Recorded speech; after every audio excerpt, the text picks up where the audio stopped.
強すぎるモンスターはハンターたちのトラウマではあるが、同時に、魅力的でもあるよな。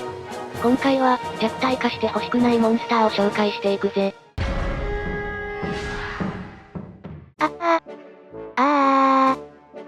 おつったか。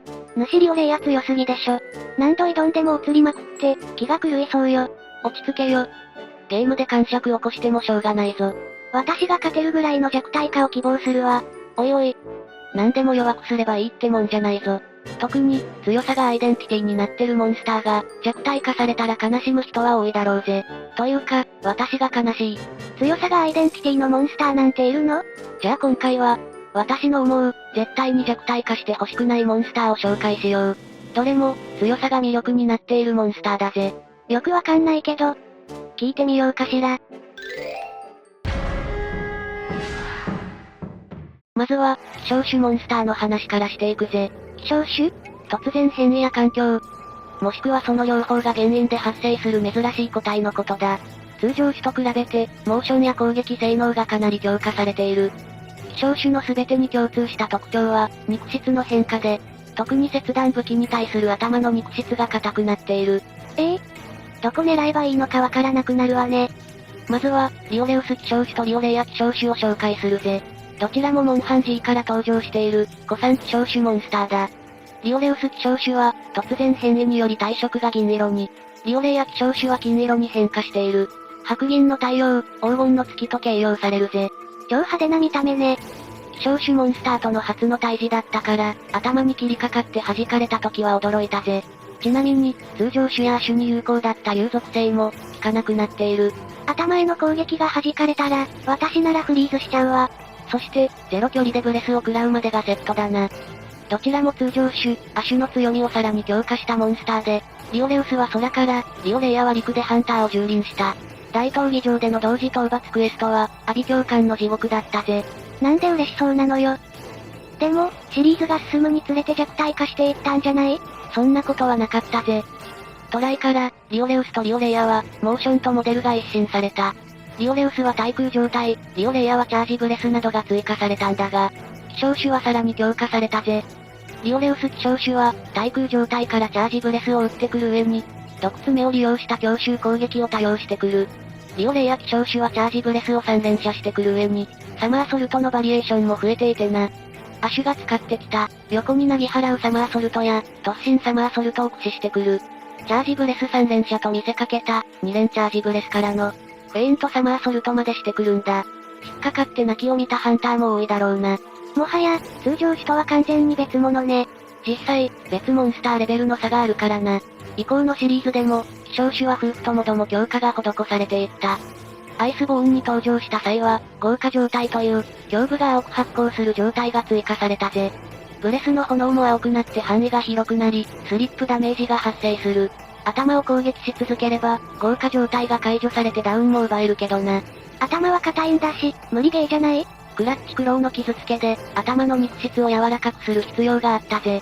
なるほど、新要素による攻略方法ね。通常種もシリーズごとに強化されているが、希少種はプラスアルファで強化されるのが定番だ。次に登場する際も、さらなる強化を引っ提げてきてほしいもんだぜ。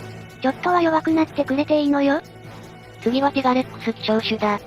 4シリーズにのみ登場したモンスターで、戦えるのは塔の頂という、狭いフィールドのみだった。見るからにヤバそうな赤い体色をしていて、亜種で強化された方向をさらに強化。いや、それ以外にも色々と規格外だったんだよな。規格外？まずサイズだ。通常種や亜種と比べると、一回り以上でかいんだぜ。希少種は、通常種よりも祖先に近い体格で、塔の頂という生育環境の影響もあって、大きく育っている。そんなに大きくならなくても、その体から発する方向は、亜種や通常種の比じゃないぜ。さらに、希少種は爆破属性攻撃も使ってくる。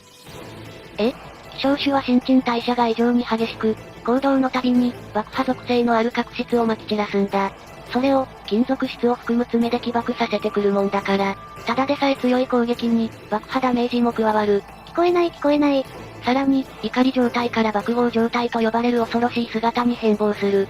こうなると、異常なスピードと破壊力で、ハンターを圧倒するぜ。これだけでお腹いっぱいよ。復活するとしたら、せめて爆破属性だけはなくならないかしら。希希少種の爆破属性は、早すぎる新陳代謝の産物であり、生態の一部であることを忘れてはならないぜ。むしろ鬼火のような、ジガレックス希少種専用の、特殊な爆破の追加を希望する。私とマリサじゃ、ハンターとしての方向性が違いすぎる。ジガレックス希少種は、ジガレックスの原始的な強さの極みなんだ。初遭遇時の絶望感が減ってしまうような弱体化はしてほしくないな。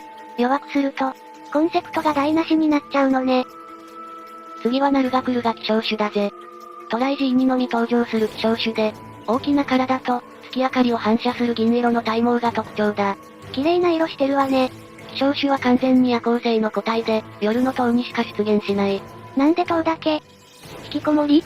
変なレッテルを貼るんじゃない。理由は、ナルガクルガ希少種の特性にあるんだ。銀色の体毛で月の光を屈折させ、さらに夜の塔にかかる霧を利用して姿を消す。つまり、ステルス状態になるんだ。反則でしょ。夜の塔にしか出ないのは、月の光と夜霧が、ナルガクルガ希少種に有利な環境だからなんだ。朝の砂漠とかに引っ張り出したら、ボッコボコにできそうね。強さの理由は透明化だけじゃないぜ。他にも強い点があるの？尻尾攻撃だ。尻尾の尾翼が逆立っていると、尻尾攻撃のたびに複数方向へトゲが飛ぶんだが、希少種のトゲには、毒がついている。さらに、尻尾ビターンを2回連続で放ったり、ビターンの後に回転して、近寄ったハンターを攻撃したりする。透明化よりこっちがメインじゃない。通常種に合った確定行動も変化していて、3連続で飛びかかりをした後の隙がなくなっているぜ。前言撤回。いつ戦ってもボコボコにされるわ。俊敏な攻撃に、毒による絡めて、極めつけの透明化。ナルガクルガ希少種は、暗殺者としての能力が極限まで高まった存在なんだ。ジガレックス希少種と同じで、コンセプトを最大限に活かしてこそ、魅力的なモンスターだぜ。私からすると恐ろしいだけなんだけど。希少種モンスターのラストを飾るのは、ラギアクルス希少種だ。長寿により巨大化した個体の中でも、特に強力な個体が、深海に移住した姿と言われている。体色は黒ずみ、目も赤く光っていて、さながら殺意の波動に目覚めたって感じだ。戦いの場は海底遺跡で、終始水中戦になるぜ。主の中の主って感じね。めちゃくちゃ強そう。ラギアクルス希少種の電撃は青黒い色をしていて、ブレスは着弾後に、線香花火のように拡散するんだ。体を回転させて、3つの竜巻を発生させる行動もしてくるぜ。この竜巻は移動式で、運が悪いと退路を塞がれてしまう。竜巻に当たると水属性やられ状態になる上に、水中戦の要である酸素量が減ってしまう。なんか、じわじわとハンターの首を絞めてくる感じね。絡め手が目立つように思えるが、攻撃力もかなり高いぜ。深海に潜む明らかに異常な個体。ということで、戦う際には苦戦を強いられること確実だ。復活するときは、設定通りの、底知れない威圧感と強さを期待するぜ。水中戦の細かいことはわかんないけど、私じゃ勝てないことだけははっきりとわかるわ。次は特殊個体モンスターだ。今回は2種紹介するぜ。特殊個体？通常の個体とは異なる変化を遂げたモンスターだぜ。モンスター名の前に、文言が入っているのが特徴で、どれも通常個体よりも強力だ。モンハンライズで言えば、不死規格用のバルファルクなどが、得意個体だな。なんとなくわかった気がするわ。じゃあ本題に戻るぜ。まず、セカンド G で初登場した特殊個体モンスター。激高したラージャンだ。名前は知ってるけど、どんなモンスターなのかはよくわかんないわ。常に怒り状態。つまり金色になっているラージャンだぜ。通常は消耗を抑えるために、怒り状態でいられる時間が限られているんだが、激高したラージャンは、タガが外れている。わかりやすく言えば暴走状態だな。通常個体も十分に暴走してるのに？一定のダメージを与えると、怒り状態のさらに上の激高状態に移行する。これは怒りの一段階上の状態で、スーパーサイヤ人2のような、パリパリした電気が発生するぜ。こうなってしまったら超危険で、誇張抜きに一発の被弾が死に直結する。疲れるまで待つしかなくない？激高したラージャンは暴走しているから、疲労状態にならないんだ。アイスボーンでは疲労状態が存在したが、本当に気持ち程度の短い時間だったぜ。もはやただの生物兵器。4以降のラージャンは、怒り状態時に前足を降下させる、投機効果を得得したんだが、激高したラージャンはいつでも投機効果ができる。常に怒ってるんだもんね。恐ろしい。しかも、アイスボーンでは通路に逃げ込んでも、恐ろしい勢いで追いかけてくるしな。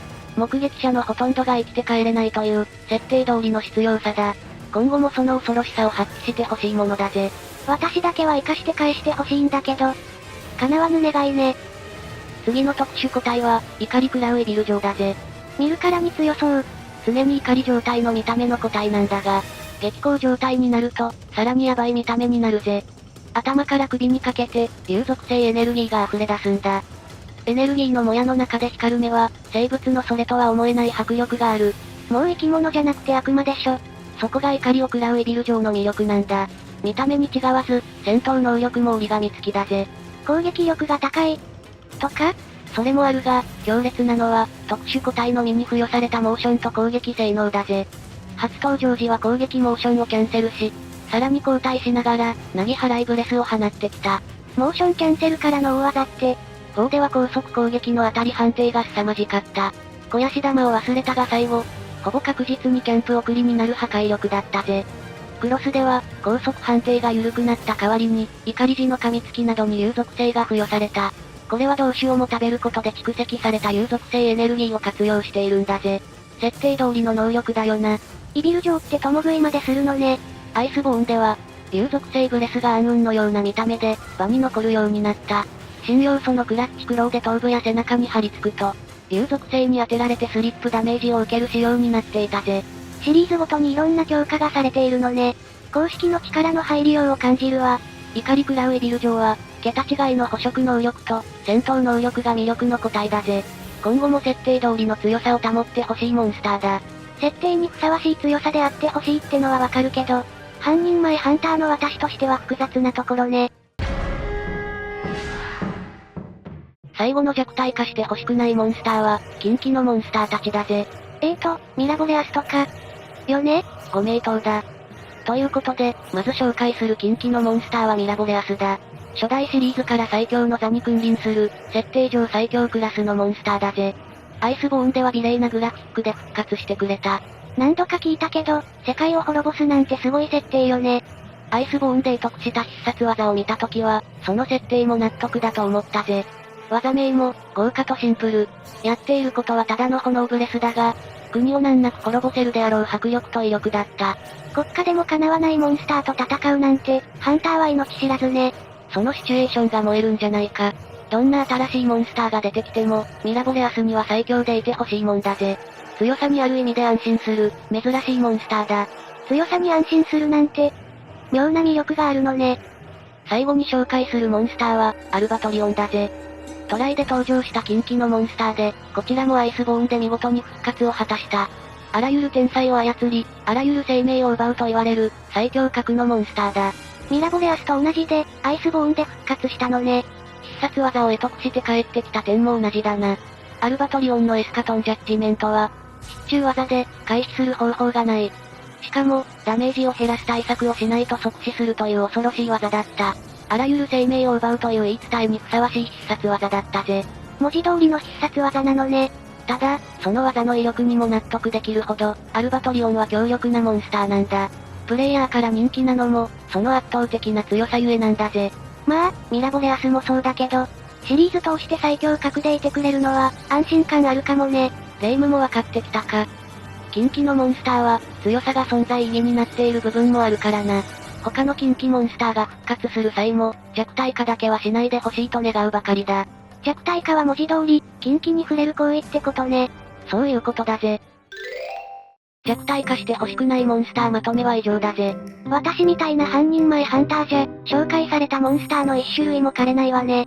初見の無理ゲー感を克服していくのが、モンハンの醍醐味の一つだぜ。そのためにも、今回紹介したモンスターたちには、高い壁であり続けてほしいんだ。まあ、言いたいことはわかるんだけどね。霊夢もヌシリオレイヤに、もう一度挑戦してみたらどうだ？手伝いたいのは山々だが、強敵をソロで狩れた時の達成感を、霊夢にも味わってほしいんだ。そうね。また挑戦してみようかしら。相手が強くても、私がもっと強くなればいいのよね。その域だぜ。頑張れ霊夢。今回紹介されたモンスターに、しばかれたことのある人は高評価を。今後も、いろんなモンスターを紹介する動画を上げていくから、チャンネル登録もよろしくな。強敵たちとの戦いの思い出がある人は、コメントも残していってね。ご視聴、ありがとうございました。サンブレイク復活モンスター第1弾はまさかの将軍刻みだったな。サンブレイク公式ページでは、看板となるであろう古竜と神が並ぶという珍事が起こっている。だが、このタイミングでの復活告知には深い意味があると思っているんだ。将軍刻みに当てはめられるモチーフ、そしてさらなる復活モンスターの予想を語っていくぜ。次回、将軍刻み復活から見るサンブレイク予想。ゆっくり見ていってね。